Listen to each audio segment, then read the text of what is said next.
Hello everyone. आज हम सभी वीडियो लेक्चर में पढ़ने वाले हैं इंट्रोगेटिव एडवर्ब। तो इंट्रोगेटिव एडवर्ब क्या होता है उसके डिफिनीशन को देखते हैं कि interrogative adverbs are used to ask question. जो इंट्रोगेटिव एडवर्ब होते हैं वह प्रश्न पूछने के लिए प्रयोग किए जाते हैं। तो यही सेम कंडीशन हम लोगों ने पढ़ा था कि इंट्रोगेटिव प्रोनाउन में, कि इंट्रोगेटिव प्रोनाउन भी प्रश्न पूछने के लिए प्रयोग किए जाते हैं, यानी interrogative pronouns are used to ask question, कि उन्हें भी प्रश्न पूछने के लिए प्रयोग किया जाता है। तो फिर इंट्रोगेटिव प्रोनाउन और इंट्रोगेटिव एडवर्ब में अंतर क्या है? जब दोनों प्रश्न पूछने के लिए ही प्रयोग किए जाते हैं तो इंट्रोगेटिव एडवर्ब और इंट्रोगेटिव प्रोनाउन दोनों में अंतर क्या है? तो जो इंट्रोगेटिव प्रोनाउन है, अगर हम उससे प्रश्न पूछते हैं तो उसका आंसर कोई न कोई नाउन आता है। यानी किसी भी प्रकार के हम अगर इंट्रोगेटिव प्रोनाउन से प्रश्न पूछते हैं तो उसका जो आंसर होता है वह नाउन आता है। लेकिन अगर हम इंट्रोगेटिव एडवर्ब से अगर क्वेश्चन पूछते हैं तो उसका आंसर सिंपल एडवर्ब आएगा। पुनः दोहराते हैं कि जब हम इंट्रोगेटिव प्रोनाउन से अगर प्रश्न पूछते हैं तो उसका जो आंसर होता है वह कोई न कोई नाउन आता है। लेकिन जब हम इंट्रोगेटिव एडवर्ब से प्रश्न पूछते हैं तो उसका आंसर कोई न कोई सिंपल एडवर्ब आएगा। जैसे कि जो भी इंट्रोगेटिव एडवर्ब है, अगर इनका जो भी आंसर होगा, यानी answer of this question will be simple adverb, कि सिंपल एडवर्ब ही उसके आंसर आते हैं। तो अब ये देखते हैं कि इंट्रोगेटिव एडवर्ब में ऐसे कौन कौन से जो वर्ड हैं जिनका प्रयोग करके हम प्रश्न पूछते हैं और उसका आंसर सिंपल एडवर्ब होता है, देखते हैं। तो जो पहला वर्ड है, इसमें पहले वर्ड पर अगर हम ध्यान देते हैं तो ये हो जाता है कि वेयर। वेयर किसी न किसी प्लेस के बारे में, यानी एडवर्ब ऑफ प्लेस के अंतर्गत आता है, यानी एट व्हाट प्लेस, किसी न किसी स्थान के बारे में इसमें जिक्र किया जाएगा।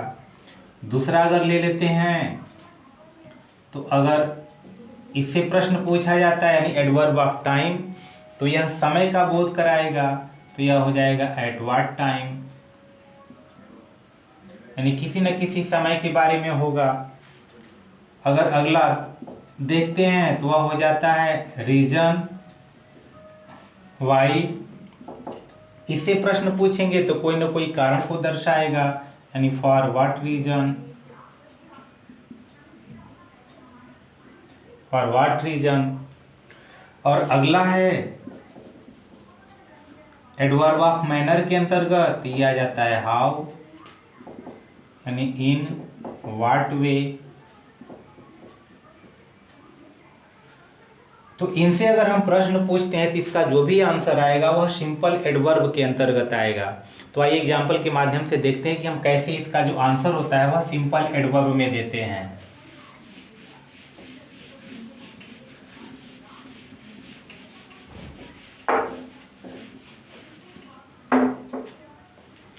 तो अब अगर प्रश्न पूछते हैं कि where is your father, where is your father, तो अगर हम इसका आंसर देते हैं, एक वर्ड में आंसर देना चाहें, तो अगर हम इसका आंसर देंगे तो यह हो सकता है एट द ऑफिस। तो एट द ऑफिस, ऑफिस में है, इसका आंसर हो सकता है। अगर हम दूसरा क्वेश्चन करते हैं when will you go to Delhi, आप दिल्ली कब जाओगे, तो अगर इसका भी आंसर हम एक वर्ड में देना चाहें तो ये हो सकता है, अगर हम कह दें टुमारो, तो टुमारो भी एडवर्ब के अंतर्गत आता है, सिंपल एडवर्ब के अंतर्गत आता है।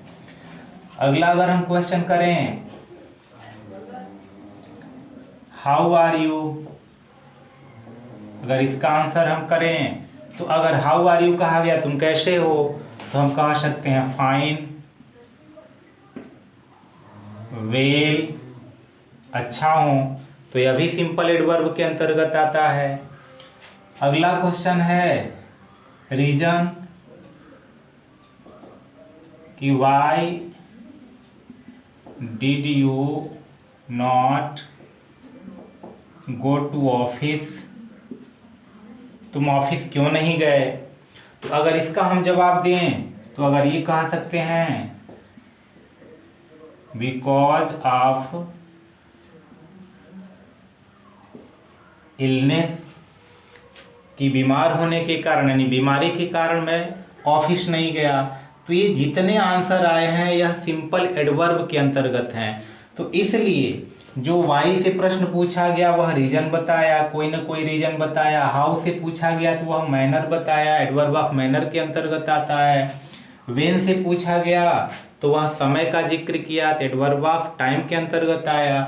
और यह वेयर तो एडवर्ब ऑफ प्लेस के अंतर्गत आया, और यह सिंपल एडवर्ब के अंतर्गत आते हैं। तो इस प्रकार जो इंट्रोगेटिव प्रोनाउन से प्रश्न पूछे जाते हैं तो उसका जो आंसर होता है वह कोई ना कोई नाउन आएगा।